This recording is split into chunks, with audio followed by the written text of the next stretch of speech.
Hello friends, in this video we'll talk about pH regulation and buffers. Now we are going to identify introduction, buffers and the pH regulation. Now what is pH first of all? pH is nothing but the negative log of the H plus concentration. You can also say there is a negative log to the base 10. Buffers are the solutions that regulate pH. So buffers are those which are important to maintain the pH constant. It will be a mix of weak acid and conjugate base and vice versa. So the normal blood pH is 7.35 to 7.45. Now we will see three kind of buffers: bicarbonate, phosphate and protein buffer. Now let us see with the bicarbonate buffer. So it has a weak acid, that is our carbonic acid, and a strong base, that is the bicarb ion. Okay. This is the law of mass action in for a general buffer. So law of mass action is basically the ratio of the dissociated products by the undissociated reactant is constant. So this constant is Ka. Ka is equal to product of concentration of H plus A minus by concentration of the Ha. Now Henderson-Hasselbalch equation.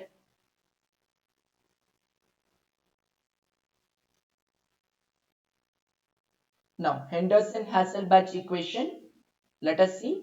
It is a relation of the pH, pKa, the concentrations of the base and acid, or in place of base we can also include the salt. So pH is equal to pKa plus log of base by acid, or log of salt by acid also. Now let us apply the same equation with bicarbonate buffer. So in place of that we are going to have pH is equal to pKa plus log of bicarb ion by carbonic acid.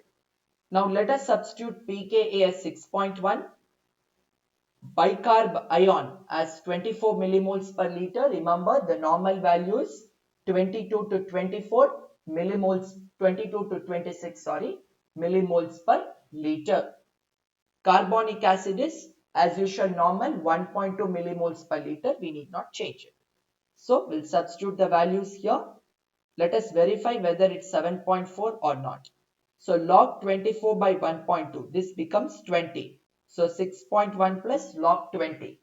Log 20 is 1.3. So I'll tell you how to get 1.3. Easy. So 20 is what? 2 into 10. Okay. Log AB is equal to log A plus log B. Here AB is what? 20. A is 10. Okay. B is 2. Okay. So log 2 plus log 10. That is 1.3 plus 1.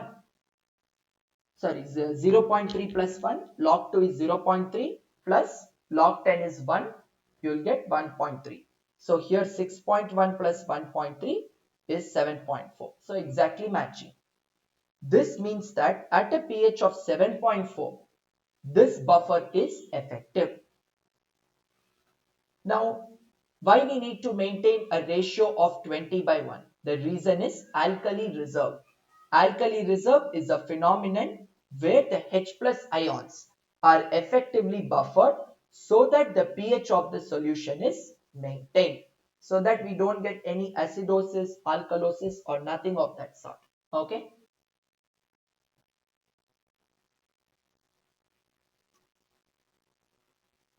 Right. Now let us go with phosphate buffer. So it has this weak acid trihydrogen monophosphate and strong base, that is dihydrogen monophosphate. So dissociation is in 3 steps because H3PO4 is a tribasic acid.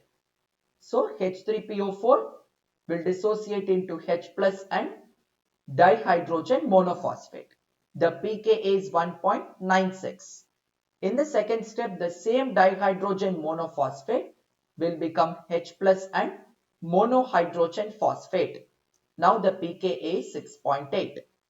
Now monohydrogen phosphate pKa 12.4, it is going to become H plus and monophosphate. Now let us apply the Henderson-Hasselbalch equation to the phosphate buffer. So let us take the pH 7.4, pKa 6.8.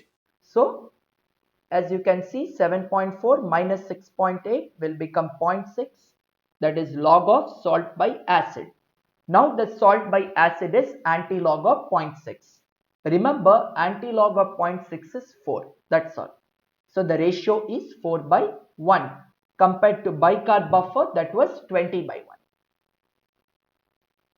Now lastly, let us see protein buffer.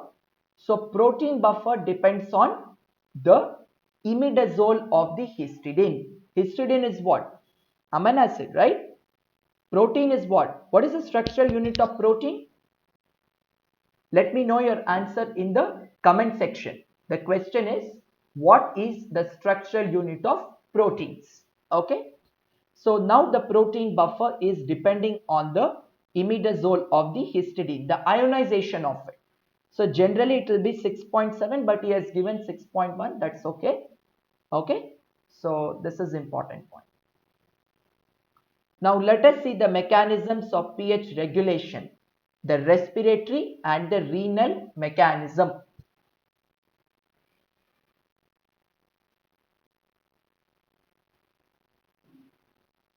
Now we'll see the respiratory mechanism in that how hemoglobin acts as a buffer.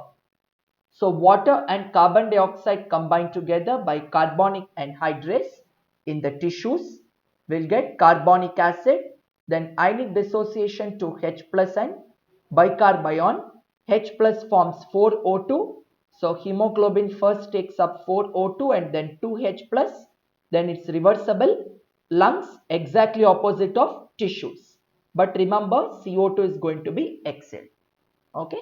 Lungs is very easy. Just opposite of tissues, I explained to you. Now let us see with one important phenomenon, that is the Hamburger's phenomenon or the chloride shift. Basically, it is the entry of the chloride. The chloride will enter the cells to maintain electrical neutrality. How it is happening, let us see. So from the tissues, CO2 is coming into the RBC combining with water in the carbonic anhydrase enzyme. We'll get carbonic acid. Now this carbonic acid ionic dissociation happens, H plus and bicarb. Bicarb comes out for the entry of chloride. Now H plus combines with hemoglobin to form HPH. Remember this.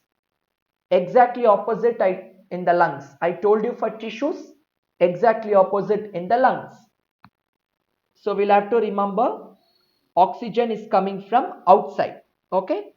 And bicarb is entering in with the chloride which is coming out. And the CO2 is expired out from the lungs. Okay. Let's see the renal mechanism. So if respiratory mechanism fails, renal comes to our rescue. Okay, let us see four mechanisms. First one, excretion of H plus, then reabsorption of bicarbonate, excretion of titratable acid, and excretion of ammonia. So before you draw all these diagrams, please write that four headings which I told you. Okay, and then start your answer.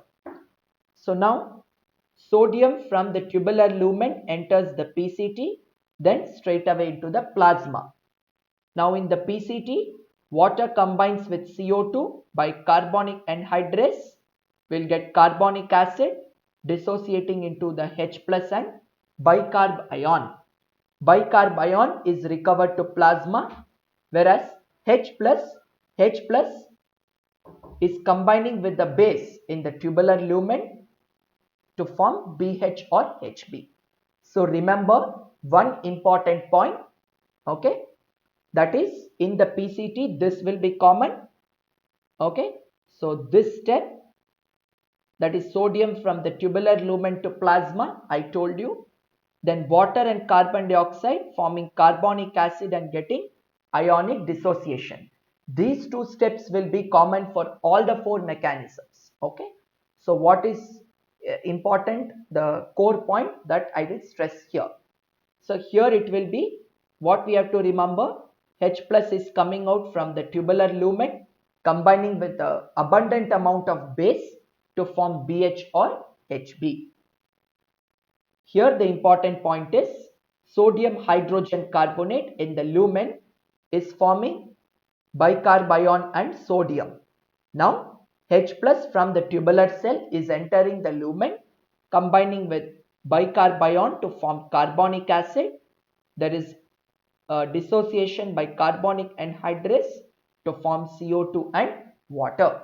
So exactly reverse what was happening in the PCT is happening in the lumen. Okay. Now here what we have to understand is the titrable acid. So the titrable acid is the disodium monohydrogen phosphate that is dissociating into sodium monohydrogen phosphate and sodium. Sodium anyhow going to plasma, no change. Now here the H plus coming from the cell, tubular cell, is entering into the lumen combining with our sodium monohydrogen phosphate to form sodium dihydrogen phosphate. This is excreted in the urine. So the pH is dropped from 7.4 to roughly around 5.4. You can also write 6.5, no problem. Okay.